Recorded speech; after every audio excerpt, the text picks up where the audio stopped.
Mary Poppins Returns is the sequel film to Mary Poppins. It is directed by Rob Marshall, known for musicals. It stars Emily Blunt as Mary Poppins. She returns after all these years to revisit the Banks children. Michael and Jane are grown up now. Michael has 3 kids of his own, and he's going through a bit of a rough patch with his finances, and Mary is there to teach the children. However, something is weird. The grown-ups don't remember the magic of the first film. They think it was all in their heads. They think Mary is an out of luck nanny, so they bring her in out of charity, even though we know that she's magical. So this movie is acceptable. It is an acceptable sequel. It has so much money poured into it. I mean, you could see like how much money they threw at this. The set design, the costumes, the visual effects, all of the dance sequences and the musical numbers are really extravagant, and you know that's okay. But the movie itself is just fine. It's okay. The plot is very generic.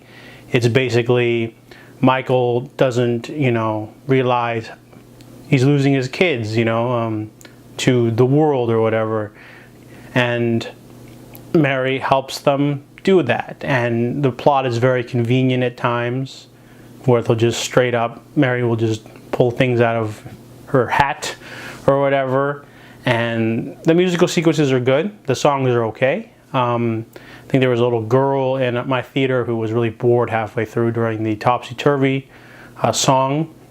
And the film's villain is the most shallow, least developed person in the history of cinema, probably.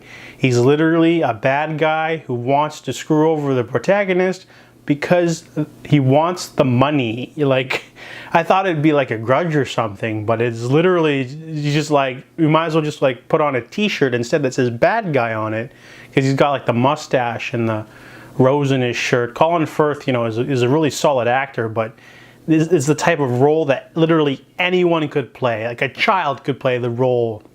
Dan Fogelman could play the role. Anyone with a mustache could play the role, basically. It's that underdeveloped. And I really like the cast, though. Emily Blunt does a great job as Mary. Ben Whyshaw's fine, so is Emily Mortimer. Other than that, the movie is just acceptable. It's an okay movie. It has a lot of money thrown at it. It just feels like it's sort of treading on the heels of the original a bit.